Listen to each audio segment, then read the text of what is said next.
we go to eat some yummy tacos. Mommy? Yes.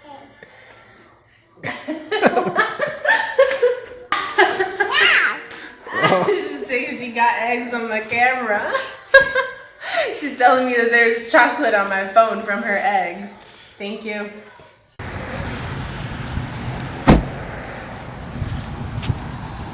I'll show you guys how I calculate it too. But let's eat first.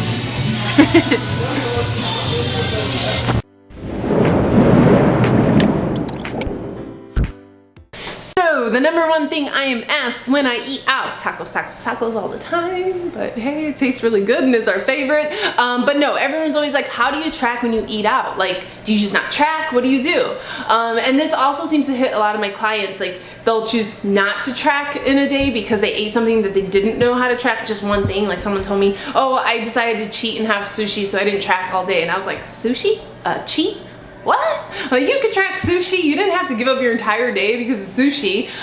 So I kind of want to share with you guys how I go about tracking when I eat out. The first thing is always going to be the easiest. Google. It is your best friend. You can Google everything. I was addicted to Google, especially when I got pregnant. I Googled the most random stuff. And then once I had her, is it normal that my daughter keeps picking her nose? I mean, just things to give you an idea of how much I loved Google. I would Google everything. Funny story about Google, my best friend. Lila started crawling at a really early age, 5 months. I know, right? Like, put a leash on it because we were not ready for that. But she started crawling and she ate one of those like headphone rubber like things that come right off. You guys know what I'm talking about. I panicked. I was looking everywhere. I'm like, no, she didn't eat it. It's somewhere here scattered on the floor. I don't know. So then I start bawling when I figure out, okay, no, she ate it. He was taking a shower. He comes out. I'm like, oh my God, her baby ate this rubber. He's like, what? So we start Googling. Thankfully, she's gonna poop it out. Thankfully, this is a very common thing. Apparently it happens often and they just poop it out. So yeah, I was one of those weird moms going through my daughter's poop. Took 3 days. Yeah, it took like 3 days for it to come out. Oh my God, I was so stressed, but I love Google for reasons like that. You will not believe the things I've Googled and the conversations I've had with my husband about the weirdest things that led me, like, I Googled it. He's like, how did you even come across this? I'm like, I don't know, I Googled this, which led me to this, which led me to this, and then bam. I don't know, but I love you, Google. Thank you for having my back. I think I used it the most during my pregnancy and then her younger stages, and I still use it to this day. It's a wonderful thing. So let's start with my tacos because that's what I eat all the time, and that's usually where the question comes into play, and it's also the easiest one for some reason.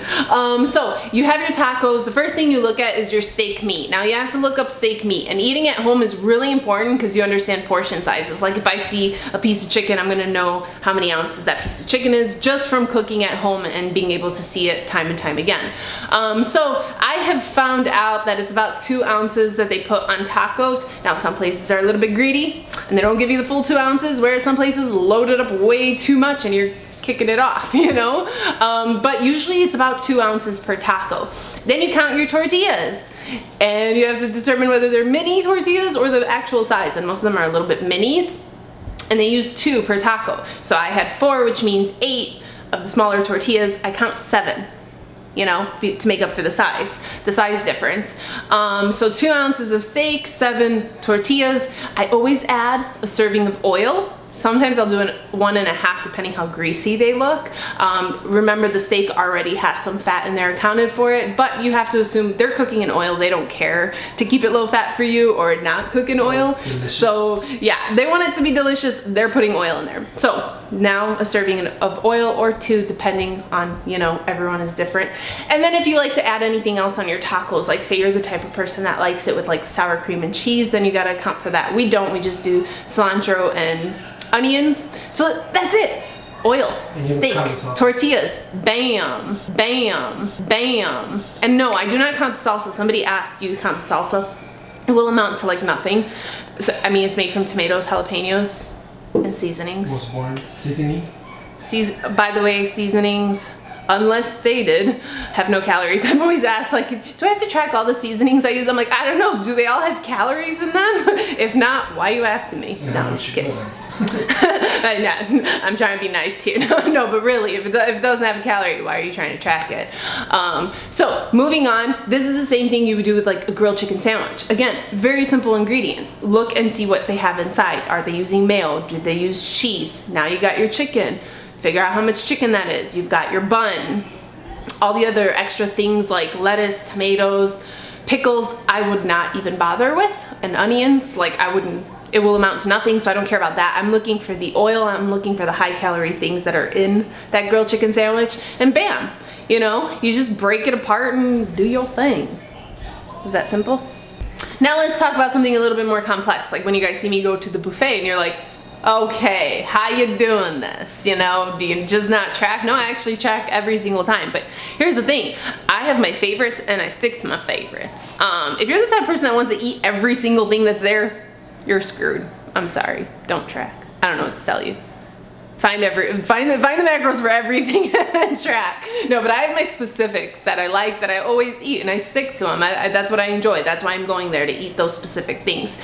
And again, just Google each one. You'll find everything Chinese related, Asian, Japanese, what do I call it? Just Asian food? Asian food. You'll find it all over the internet. Anything you're looking for, even those little sesame balls, which by the way, no, I used to eat them, loved them. And then I found out they're 100 calories a piece. They're like this small.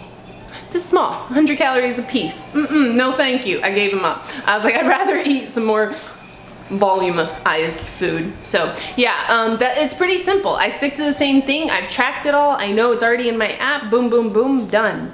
And not part of the video, but I know somebody in the comment section is gonna be like, well, Florina, aren't you worried about the MSG and crap that they put in your food when you eat out? Yes, of course, that's always a concern, but it's gonna be in every food that you eat out. They're putting some type of preservative in there, flavor enhancement in there. So obviously, moderation is key, but I've already said it before, that I like to eat a little dirty because I think it keeps your body, adaptable? Yeah. Like, you don't eat something for the first time in years and then get super sick and your body doesn't know how to handle it type of thing and then you die. No, I don't know if it's that extreme, but you get pretty sick. I say if the world goes to shit, my body can tolerate a lot of stuff. Whereas a lot of people have made themselves very sensitive to a lot of different types of foods. If you eliminate like gluten, for instance, and you are not, like you have no gluten sensitivities, once you bring it back, you have gluten sensitivities, you know? So it kind of sucks. Like when you eliminate something that doesn't need to be eliminated, like your body never actually cared about it to begin with, you do create sensitivities towards that. Same thing like if dairy, you remove dairy and you don't eat it for years and years and then you eat, have fun in the toilet, you know? It's gonna hurt, you're not gonna like it. So I feel like a little bit of everything, keep it in your body. It's like your body knows how to handle it and you're not gonna get super sick. That's just my theory. It's okay if you don't agree with it, but yeah. So anyways, I hope this video was helpful. If you did question how to eat out and track, I didn't say that right, how to track while eating out, that's much better.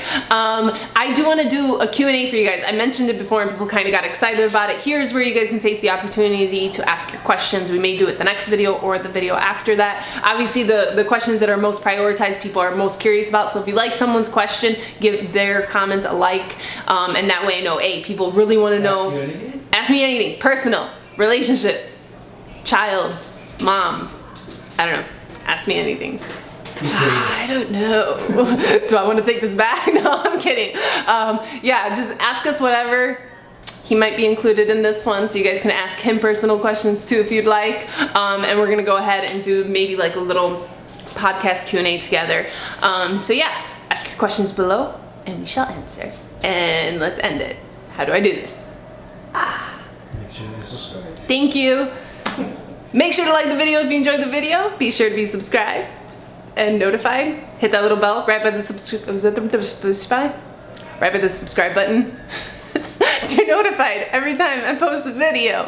You guys are never gonna forget this part. They're all gonna do it just because I'm goofing up like crazy. Let's go eat. Let's go eat. Anyways, Eat carbs. until next time. Bye guys.